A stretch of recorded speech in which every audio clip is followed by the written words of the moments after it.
Bom, então comece com a pergunta que você fez, chegou a fazer a pergunta na aula passada? Não. Não? Então vai fazer agora.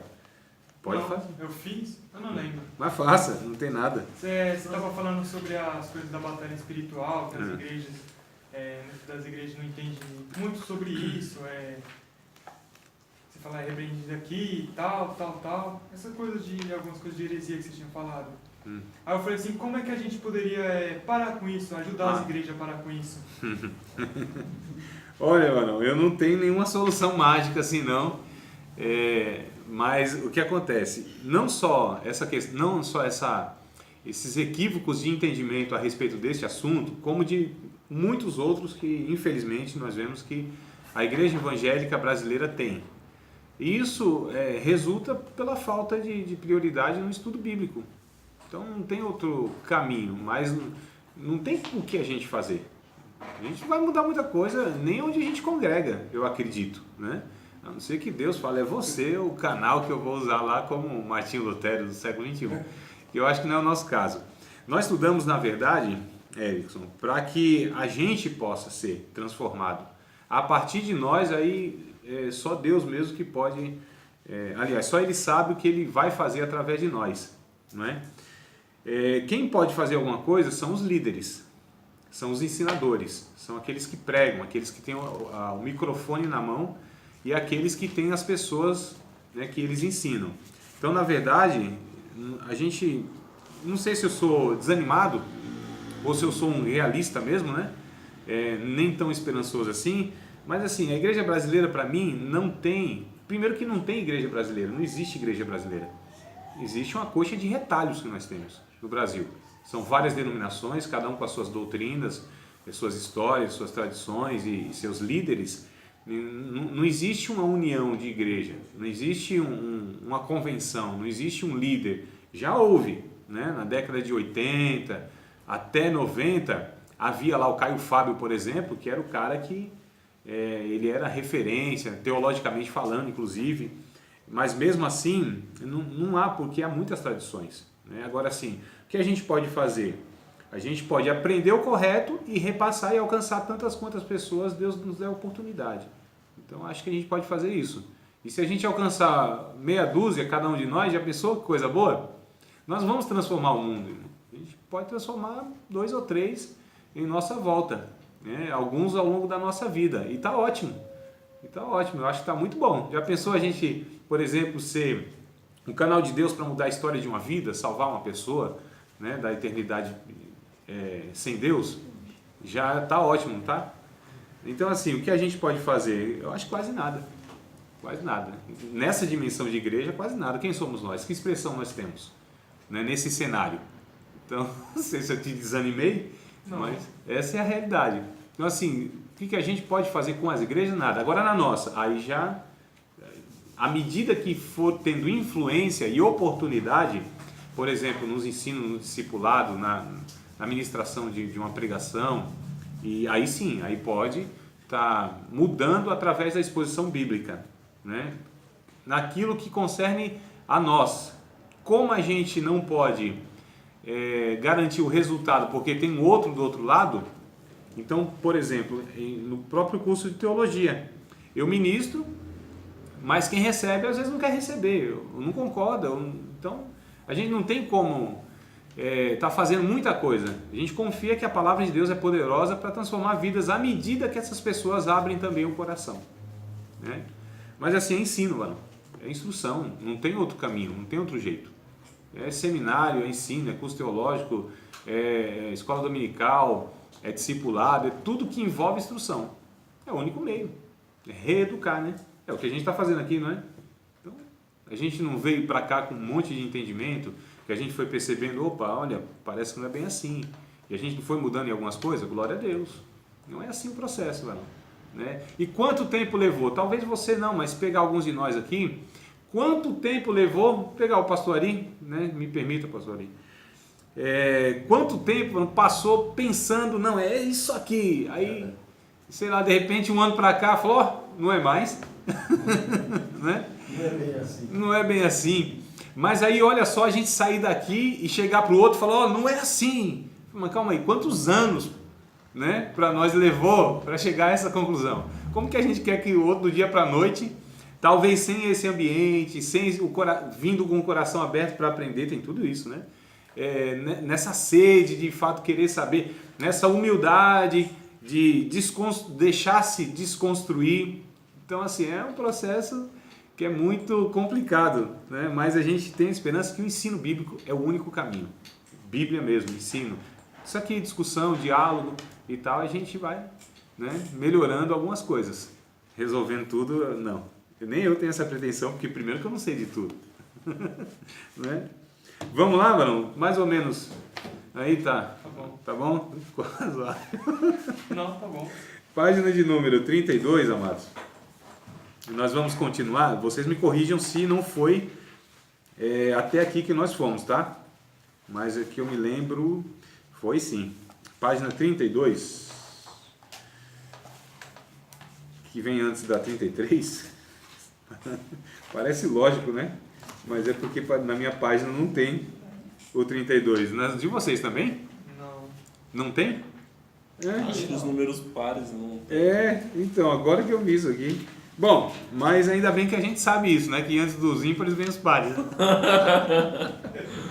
Então acho que não vai. Já aprendemos alguma coisa? Já aprendemos aí, ó. Então, quando não tiver a página e o número, você sabe que é par. Nem mantém os números pares. Rapaz, mas tudo bem, vamos lá, amados. Página 32, que vem antes da 33, lá em cima, mas não somente isto. Mas eu acho que eu vou ter que ler, né? Porque agora ficou uma frase meio sem sentido. É igual aquele texto que a gente pega, portanto, aí a gente começa a ler, né? Portanto o quê? Ué, e a gente não leu o texto antes, aí fica difícil. Que coisas, né? Então mais ou menos ficou assim, não tem às vezes o textozinho que você pega lá? Romanos, né? Romanos 8. Um monte de passagens da Bíblia tem, porque são os títulos, muitas vezes, a gente já falou muitas vezes isso aqui, os títulos da Bíblia, aqueles que contém lá, né? Por exemplo, aqui, ó, eleição dos 12, o sermão da montanha, essas coisas não são inspiradas, não fazem parte dos originais, né? E às vezes isso aqui, ele quebra uma fala, né? Quebra um raciocínio. A mesma coisa aqui, então. Mas deixa eu ir um pouquinho antes, então. A doutrina, na página 31, a doutrina da pessoa de Cristo, sua mediação e ofícios, e doutrinas como a da queda, da depravação do homem, da santificação progressiva, mediante os meios da graça, são negligenciadas. Não é que essas igrejas e os proponentes do movimento neguem necessariamente esses pontos, mas certamente não lhes dão ênfase necessária e devidas. Agora está na página 32. Agora virou já. 32, isso. Mas certamente não lhes dão ênfase necessária e devidas que recebem nas próprias escrituras. O fato é que o movimento de batalha espiritual tem produzido o surgimento de novas igrejas e mesmo denominações, né? Ou seja, por conta dessa ênfase de batalha espiritual, até mesmo tem surgido ministérios e denominações que o carro-chefe, os cultos giram em torno disso, né? E a teologia deles é só isso aí. É nisso que eles se apoiam, né? Então, batalha espiritual tem produzido o surgimento de novas igrejas, mesmo denominações, cujo ministério principal é a expulsão de demônios e a libertação de crentes e descrentes na opressão demoníaca a todos os níveis. Até crentes estão expulsando demônios, né? Espiritual, moral e física, bem como geográfica, estrutural e social. Então, na aula passada, pra gente...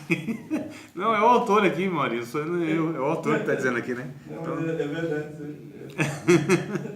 Então, amados, olha só que coisa absurda. Nós falamos da aula passada, no finalzinho, que essas igrejas, o assunto, o que é abordado, os cultos, as mensagens, a ênfase só é isso. Como se o Evangelho só tratasse dessa realidade. É uma realidade? É a realidade. É a mensagem principal do Evangelho? Não. E aí elas acabam, então, deixando de lado a pregação do Evangelho em si, né? A depravação total do homem, a condição do homem que precisa de um Salvador, a doutrina da salvação, da expiação, do sacrifício de Cristo, do arrependimento, do perdão dos pecados, a doutrina da graça, da fé. Então, essas doutrinas que aí sim isso deve ser prioridade, elas são negligenciadas, não é nem que não concorda, é porque é só falado só colocado esse assunto, esse tema, como que só existisse isso. Na verdade, amados, as igrejas muitas vezes elas pecam pelo fato de levantarem uma bandeira do Evangelho.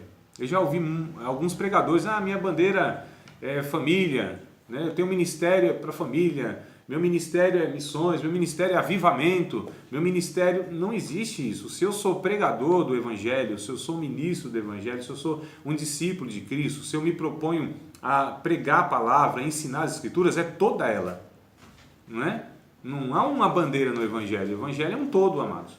Então a gente precisa abordar tudo que o Evangelho aborda, tudo que as doutrinas bíblicas ensinam, sim, mas é tudo, né? Se é para dar ênfase em alguma coisa, é salvação. Se quer dar ênfase, dá na salvação, que talvez aí sim seria algo que deveria ser gasto mesmo, muito mais tempo nas mensagens, a igreja deveria tratar mais esse assunto. Então, salvação.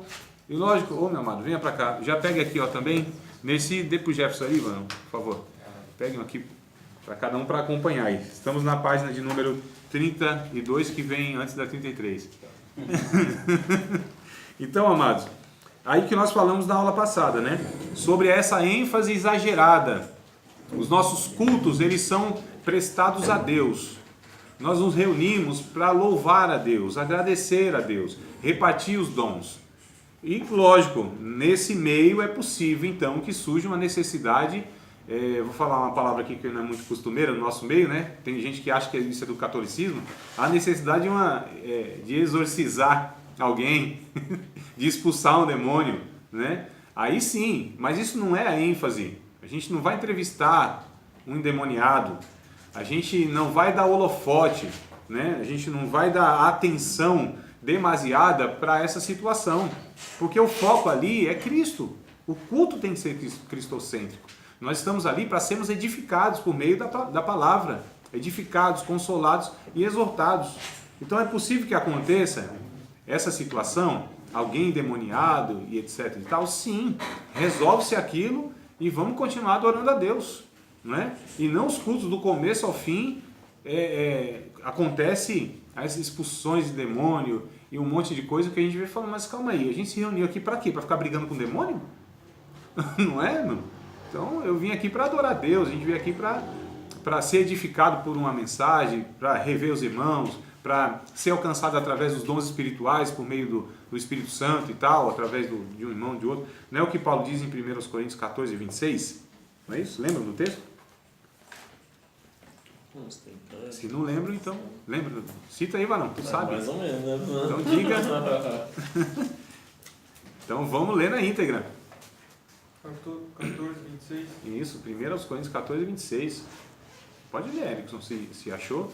Os irmãos. Portanto, que diremos, irmãos? 14, 26, 26, é esse mesmo. Porque você acabou de falar, portanto.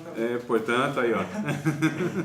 Portanto, que diremos, irmãos? Quando vocês se reúnem, cada um de vocês tem um salmo, ou uma palavra de instrução, ou uma revelação, uma palavra em língua, ou outra interpretação. Tudo seja feito para a edificação da igreja. Isso, então a gente percebe que a liturgia, o culto cristão, ele é uma oportunidade, uma ocasião onde a gente louva a Deus, adora a Deus, onde a gente é edificado. Aqui está o centro do culto cristão. Esse é o centro, irmãos. Louvar a Cristo, né? Render graças a Deus por causa da salvação. Então aqui é o centro, aqui é a ênfase. Isso sim deve ser, o tempo deve ser usado para essas coisas e não essa ênfase exagerada. Então, o que a gente está tratando desde a primeira aula, essas duas aulas anteriores, é justamente isso. É uma realidade a batalha espiritual? É uma realidade. Existem demônios que estão de alguma maneira tentando dificultar a ação do reino de Deus, o progresso do reino de Deus. Tem esses anjos caídos que de fato querem prejudicar os discípulos de Cristo. Sim, claro que há. Mas isso não é a ênfase, tá certo? É um equilíbrio que a gente tem que ter. Vamos lá. Mas não somente isso, né? Então isso que a gente falou. As ideias e práticas difundidas pelo movimento, estão acompanhando aí todos os irmãos, né? Conseguiram? Todos acompanhar? Mas não somente isso, as ideias e práticas difundidas pelo movimento têm se infiltrado nas igrejas históricas, cativando muitos dos seus pastores, oficiais e membros. O objetivo desse capítulo é apresentar alguns princípios bíblicos pelos quais os evangélicos em geral, presbiterianos em particular, foi direcionado aqui para eles, né? Mas pode colocar batista, assembleiano, metodista, tudo quanto é denominação aí, poderão orientar sua compreensão acerca do tema tão atual e polêmico. A necessidade de base bíblica é a melhor maneira de abordarmos assuntos polêmicos e colocá-los dentro dos seus contextos maiores. Então, seja isso aqui, seja angelologia, que eu já falei para vocês, e alguns outros assuntos, irmãos, não tem como a gente recorrer a outro material.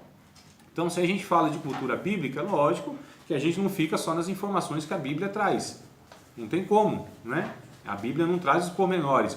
Aí a gente tem lá muitos outros livros e tal sobre cultura bíblica, história, geografia. Então nós temos muitos materiais que são extra bíblico e são confiáveis e a gente deve e pode utilizar. Agora tem assuntos que se limitam à Bíblia. A Bíblia fala e fala com clareza, a gente aceita.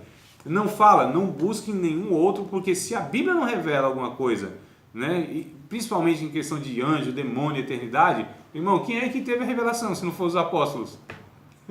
Não tem ninguém, né? Então tem gente dando mais crédito aí a alguns livros que foram lançados, como eu já falei para vocês, Rebeca Brau, Daniel Mastral e Neuza Itioca, né? Não sei nem se ela tem livro, mas o que tem aí de pregação tem aos montes, e dando muito mais crédito a esses livros e trazendo como se fosse uma doutrina bíblica, afirmação doutrinária, e não é. Então onde a Bíblia se cala a respeito disso, a gente se cala. O que a Bíblia fala, a gente aceita e nada mais do que aquilo. Então esse é um assunto que a gente vai abordar com o texto bíblico só. Se tivermos a visão do todo, poderemos com mais exatidão entender suas partes. Por exemplo, uma pessoa que tenta achar um endereço numa cidade simplesmente procurando as placas com o nome das ruas pode acabar desorientada e perdida. Se ela, porém, tiver um mapa que lhe dê uma visão mais ampla da área onde ela se encontra e mostra as ligações entre as ruas, poderá mais facilmente encontrar seu destino. Da mesma forma, quando colocamos o tema do confronto da igreja com as hostes das trevas dentro de um contexto maior, ou seja, com outras doutrinas mais, né? E percebemos as ligações com outras áreas teológicas, podemos melhor entendê-lo. Em termos do conhecimento teológico global, o assunto não pertence a uma área somente. Então, quando a gente fala de batalha espiritual, não é só essa doutrina batalha espiritual que nós precisamos entender. A gente precisa entender o que a gente vai dar ênfase hoje aqui. É a soberania de Cristo, por exemplo, a doutrina dos anjos, por exemplo. Então é necessário nós recorrermos às outras doutrinas, termos uma visão geral, para que a gente não caia então numa interpretação equivocada por meio só de uma explicação, amados. Tá certo? Então quando a gente lida com uma doutrina, é necessário que a gente entenda outras mais. É por isso que quando nós vamos interpretar a Bíblia, quando a gente tirar uma conclusão, a gente precisa ter uma noção básica de todas as doutrinas da Bíblia, amados. Né? Senão a pessoa ela afirma uma coisa que outra não é outra doutrina, mas um aspecto bíblico-teológico, ela contradiz aquela sua interpretação. Vocês estão compreendendo? Tem uma visão do todo. A gente precisa ter uma compreensão do todo. Em termos do conhecimento teológico global, o assunto não pertence a uma área somente, mas quando falamos da polêmica entre salvação pela fé e pelas obras, facilmente identificamos que o assunto pertence à área da soteriologia, né? Doutrina da salvação. Ou seja, o estudo da salvação, uma área da enciclopédia teológica. Se tivermos uma boa compreensão dos princípios e fundamentos que orientam a soteriologia, poderemos mais facilmente entender tudo o que está envolvido nessa polêmica. Mas a luta entre a igreja e Satanás não se enquadra em uma área somente. Muito embora a demonologia bíblica, que por sua vez é um departamento da angelologia, né, o estudo dos anjos bons e maus, inclusive nós já tivemos, os que não tiveram irão ter, certamente seja a principal área afim. O fato é que os ensinos e práticas da batalha espiritual levantam questões sérias relacionadas com diversas áreas do nosso conhecimento de Deus. Quando, por exemplo, alguns dos defensores do movimento falam de Satanás como se fosse um poder independente, autônomo e livre para fazer o mal neste mundo, está indiretamente entrando na área que trata dos decretos de Deus e de sua maneira de governar o mundo. Nós já tivemos os que tiveram matérias que vocês podem afirmar assim que não existe um outro Deus, que não existe dois reinos. Lembram, amados? Não existe outros, mas não está escrito o Deus desse mundo, Deus desse século. Não está escrito. Mas o que nós aprendemos? Que existe um só Deus. Ele é soberano, né? Então, quando a gente lida com a soberania de Deus, nós entendemos aqui no todo que é impossível que Satanás, que é a abordagem dessas pessoas que lidam com a batalha espiritual, muitas delas, que Satanás é assim, ele é quase que um Deus que está brigando com Deus. Isso não tem possibilidade. Por quê? Porque também nós estudamos na angelologia que Satanás foi um anjo criado por Deus, ou seja, é uma criatura de Deus, ou seja, sendo criatura de Deus é infinitamente inferior do que Deus, e Deus é criador e Satanás é uma criatura, né? E esse anjo então se rebelou, e esse anjo, como qualquer outro anjo, como qualquer outro ser, como qualquer parte da criação, está sujeita a Deus. Tem que obedecer a Deus se Deus der uma ordem direta. Não é, amados? Então, compreendendo isso, não tem como a gente falar, não, o diabo aí tá fazendo arruaça, faz o que quer. Não, não. O diabo só faz aquilo que Deus lhe permite fazer. Deus coloca limites em tudo e em todos, amados. Ele é soberano. Vou botar um exemplo na matéria de angelologia de Jó, quando eles vão prestar conta perante a Deus.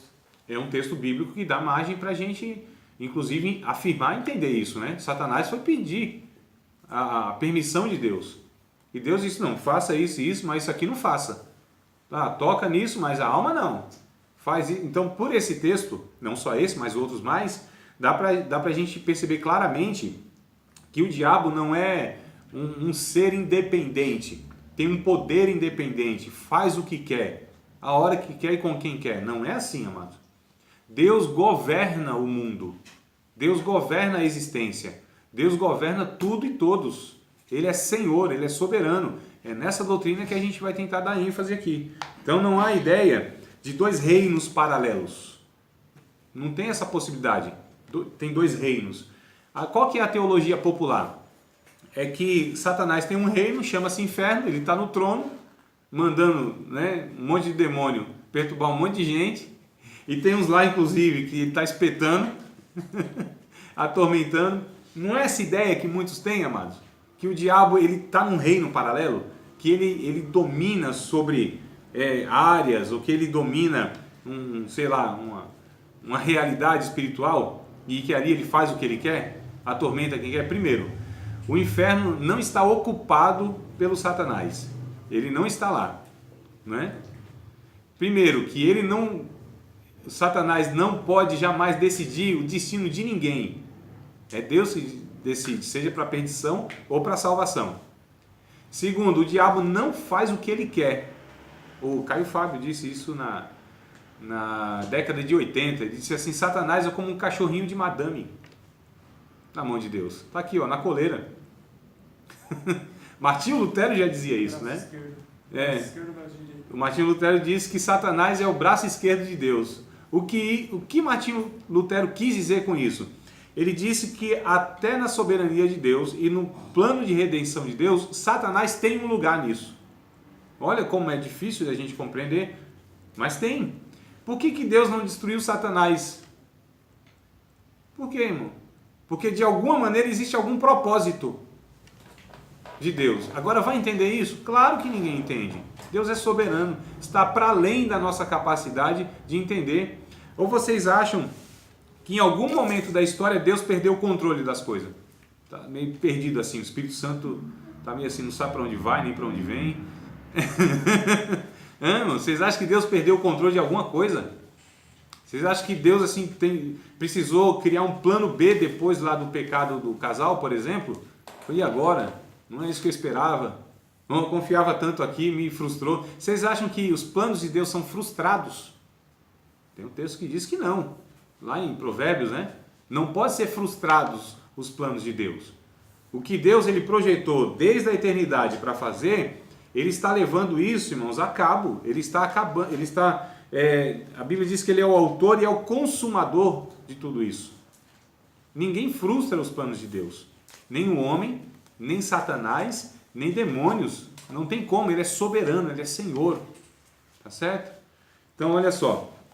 Ainda quando, na leitura aqui, ainda quando alguns revelam possuir informações extra-bíblicas sobre o mundo invisível dos anjos e demônios, como por exemplo, o nome de determinados demônios locais geográficos, né, onde supostamente habitam. Já ouviram, a gente falou isso na primeira ou segunda aula, né? Que no Brasil, o espiritismo aí, macumbaria, feitiçaria e tudo quanto é coisa aí, vai dar nome às entidades, né? Chucaveira, Tranca-Rua, Sete Flecha, Maria Mulambo, Zé Pilintra, quem mais? Tem aí, vocês não conhecem não? Pomba Gira. Quais são os outros aí? Caboclo. Tem também. Então, assim, essas são informações, irmãos, do paganismo, não é? Então, essas supostas informações e de locais geográficos onde eles habitam, isso é outra coisa também que a Bíblia ela não dá base, ela não afirma. Então, a gente vai aceitar essas afirmações de qualquer outro texto, irmãos, que não seja inspirado? Claro que não. Lógico que não.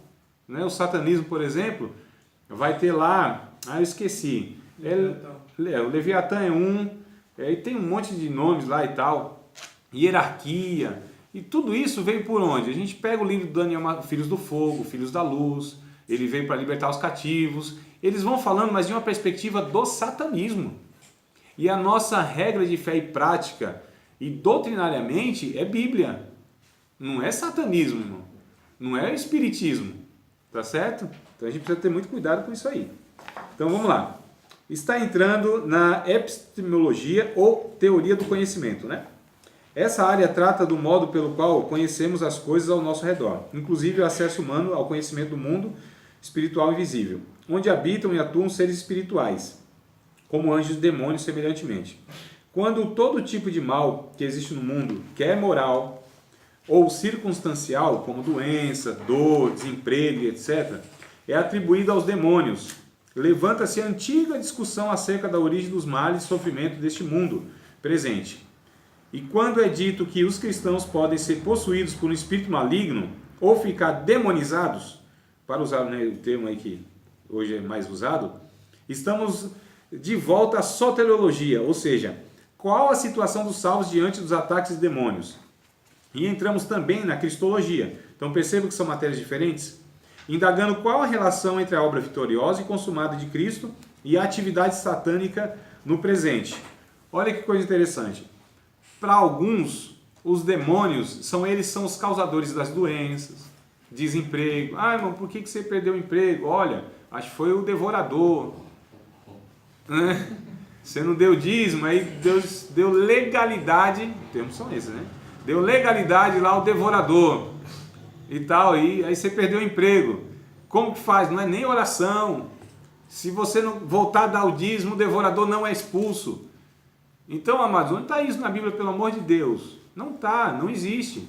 E toda enfermidade, num crente, a gente tinha isso alguns anos atrás aí, que o pastor ficar doente já era mal visto, né? Os irmãos já ficavam olhando de lado, assim, está em pecado. O pastor não podia ficar doente.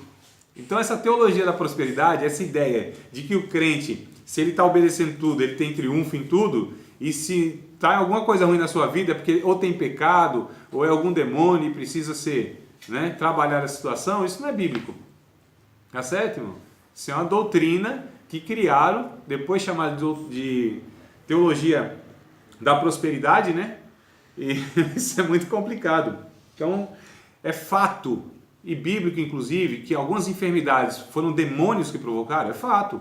Se a gente pega Lucas capítulo 13, por exemplo, aquela mulher encurvada, 13 anos, não lembro agora, é porque tem várias, uma lá estava não sei quantos anos, 12 anos enferma de não sei o que, outra tinha fluxo de sangue, e a gente percebe que alguns de fato eram demônios e foram expulsos e a enfermidade foi embora, né? O menino que tinha epilepsia, agora eu pergunto, toda epilepsia é causada por demônio? toda coluna entrevada, irmão Ari, é causada por demônio. Senão eu estava com os dois aqui, na L4 e L5. E não é, irmão, é minha. Tá certo? É doença porque a gente está sujeito a todas elas aí, né? Então, assim, essa ideia que é muito complicada, tá certo? Que demônio causa tudo, tudo é demônio, vê demônio em tudo, tudo é ação satânica. Então, o que se está fazendo aqui? Supervalorizando as ações desses espíritos. É verdade que em alguns casos, pouquíssimos, exceções, pode ser algum demônio? Pode ser. Na vida de crente, aí eu já acho muito complicado. Porque aí a gente já entra aqui na doutrina da soteriologia. Ué, se eu sou salvo, que poder tem um demônio sobre minha vida? Né? Se Cristo é Senhor da minha vida, se Cristo de fato venceu esse império que a gente vai ver daqui a pouco nos textos bíblicos, esse império satânico, ué, então aquele que se entrega a Cristo, ele ainda está sujeito, ele ainda deve ter medo de demônios, de macumba, por exemplo. Tem crente que tem medo de macumba, vocês acreditam nisso?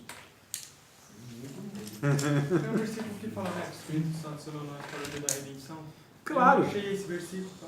Sim, não tem. Tem lá em Efésios capítulo 1, versículo 13, 2 aos Coríntios capítulo 1, acho que é verso 22. Né? Nós somos selados, nós somos habitação do Espírito Santo. Não tem como, amado, alguém ser habitação do Espírito Santo, uma pessoa salva, purificada pelo sangue de Jesus. Não tem como a pessoa ficar, por exemplo, endemoniada. Não há possibilidade disso. Há uma coisa muito errada se isso acontece. Essa pessoa jamais pode ser habitação do Espírito Santo. Quando Jesus fala dessa realidade, que é Lucas capítulo de número 11, vocês me ajudem aí, quando ele diz que quando a pessoa expulsa lá um demônio e tal, e esse demônio vai nos lugares áridos, aí volta e a casa está vazia, aí o demônio chama mais 7, aquela coisa toda, não é? O valente. O valente, isso. Acho que é 11 mesmo de Lucas, né?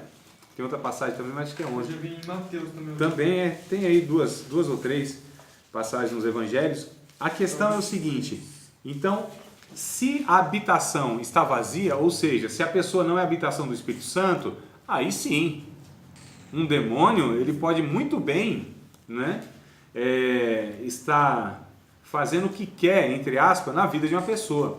Agora, um cristão, uma pessoa que tem o Espírito Santo habitando na sua vida, isso é impossível, amados. É impossível, biblicamente isso é impossível. Na prática, lógico, também.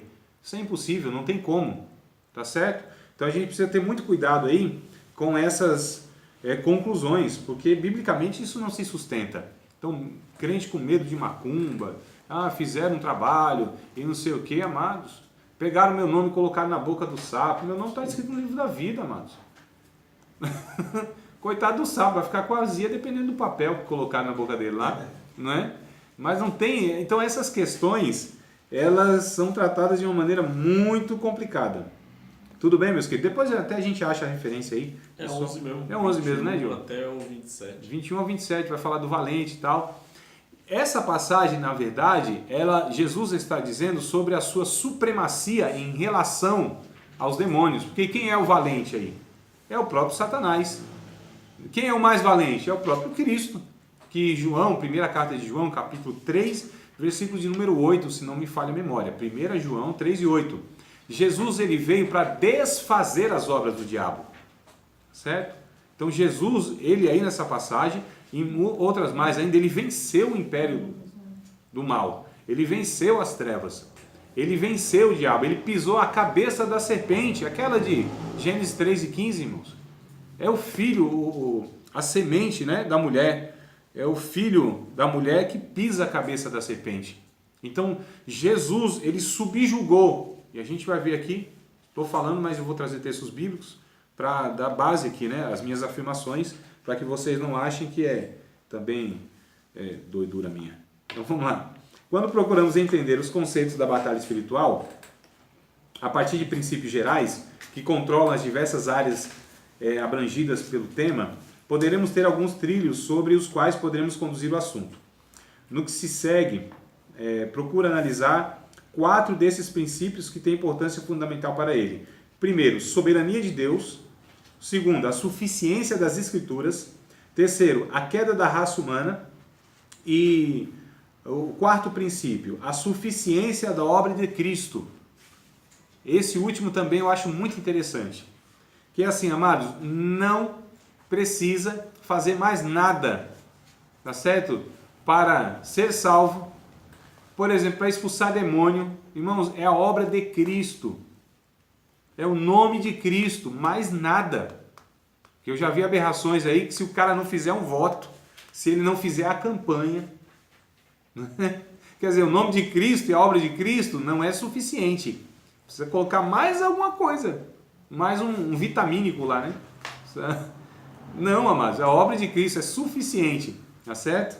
A cruz, a gente vai ver aqui o texto bíblico em Colossenses, que a cruz, ela despojou os principados e a potestade. A cruz aqui em referência à obra de Cristo na cruz, né? Ela desmontou todo o império de Satanás, o império da morte. Foi vencido na cruz do Calvário. Então, o aceitar a Cristo é o suficiente, é o bastante. O que precisa fazer para isso e aquilo outro?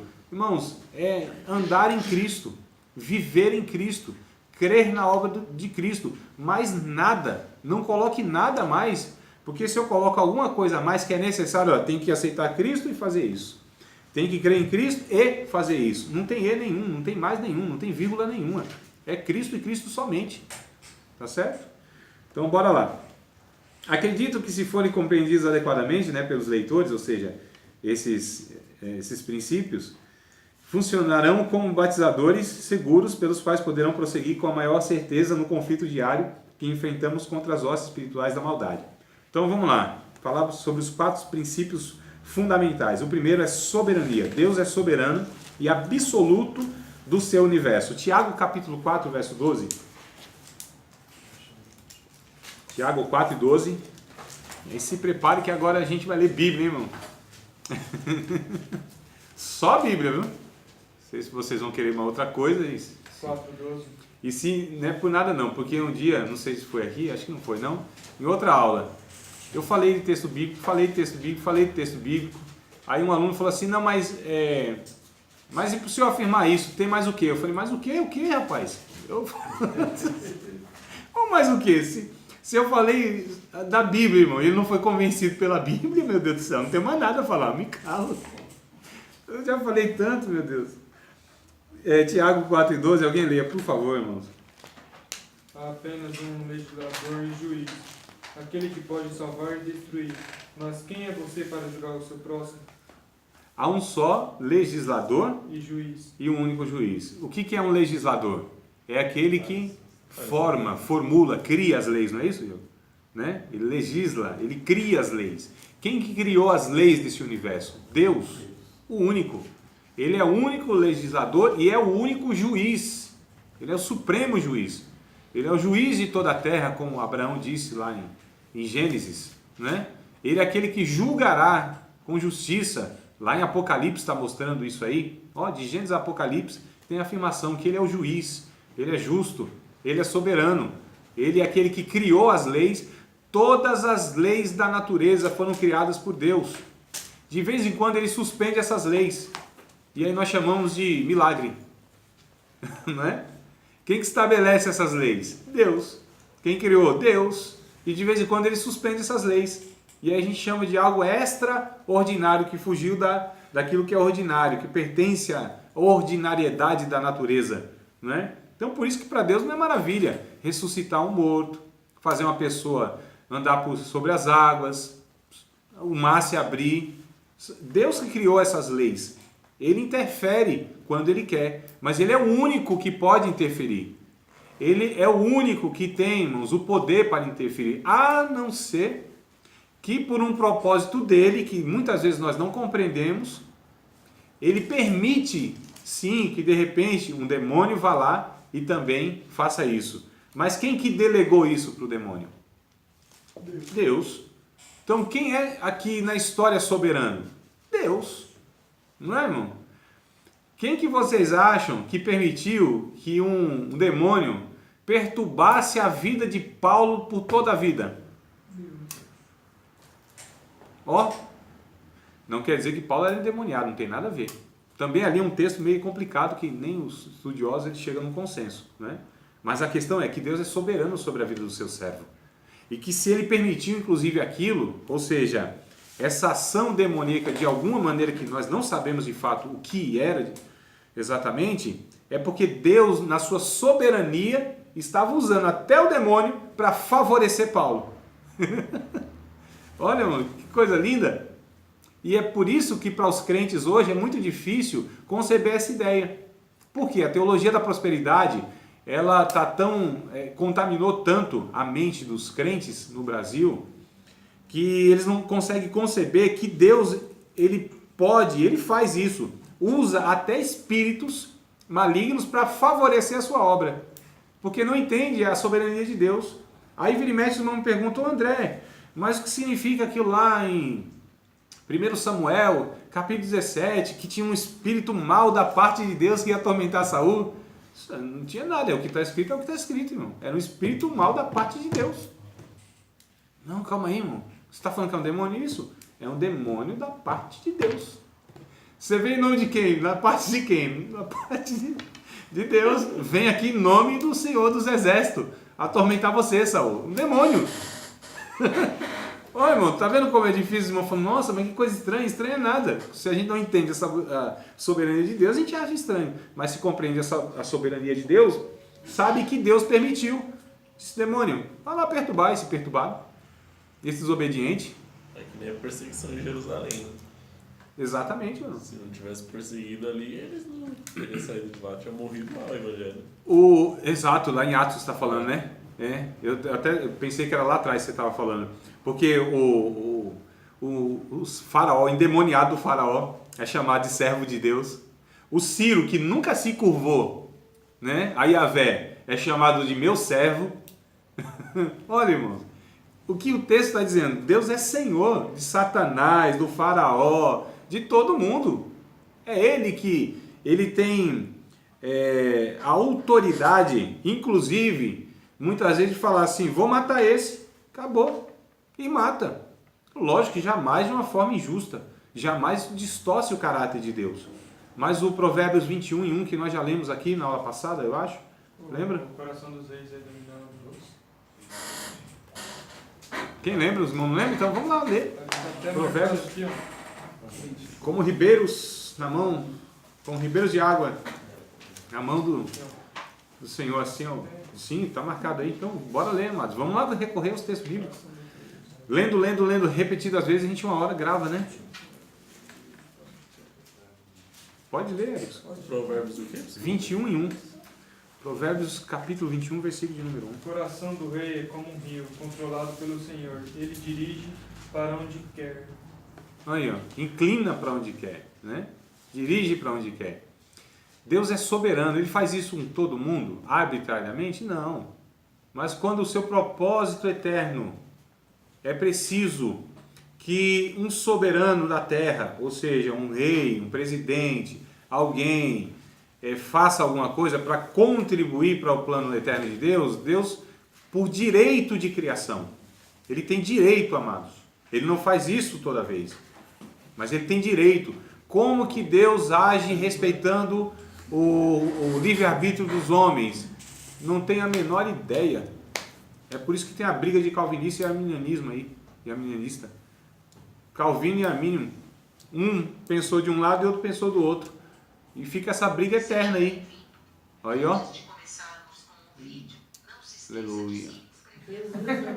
Vai saber se não é um plano de Deus. Aleluia. A aula aí tá mais edificante, não é possível. E eu pensei que a senhora estava meditando o que eu estava falando, estava assistindo o negócio assim, ó. Não, eu estava. Só que foi acidente. Olha aí, ó, tá vendo? Então vamos lá. Acidente. Não foi nenhum trancabite não que entrou, né? Não. Então tá bom. Não. Então, amados, há um único legislador e um único juiz, é o que diz o texto bíblico. O título acima, ou seja, Deus é soberano absoluto do universo, expressa um dos ensinamentos mais relevantes, mais importantes das Escrituras para o tema desse ensaio.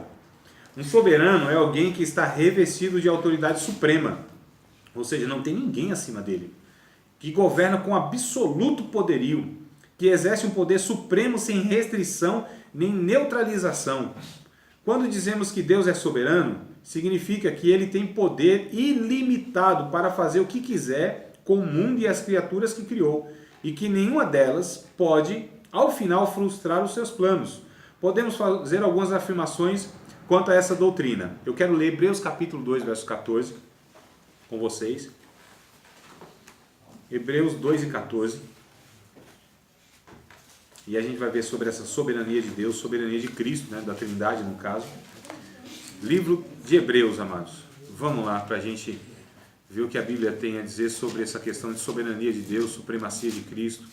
2 e 14 de Hebreus diz assim: E visto como os filhos participam da carne e do sangue, também ele, no caso Jesus, participou das mesmas coisas, para que pela morte ele aniquilasse, olha o texto, olha o termo no texto, aniquilasse o que tinha o império da morte, isto é, o diabo. O que Jesus fez? Aniquilou o império da morte, o diabo. Então o diabo já não tem mais esse império da morte, irmãos. Tá certo? Colossenses, capítulo de número 1, versículos de número 15 até o 18. Colossenses, capítulo de número 1, verso 15 ao 18. Esse texto da Bíblia não só fala da divindade de Cristo, afirmando que Jesus é Deus, mas também fala da supremacia de Cristo. Então, nesses 4 versículos, há tanto a revelação que Jesus é Deus, e sendo ele Deus, claro, também é soberano. Colossenses, capítulo número 1, verso 15. Eu falei o quê? Outra coisa? É isso, capítulo 1, 15 ao 18. O qual, ou seja, próprio Jesus, é a imagem do Deus invisível, o primogênito de toda a criação.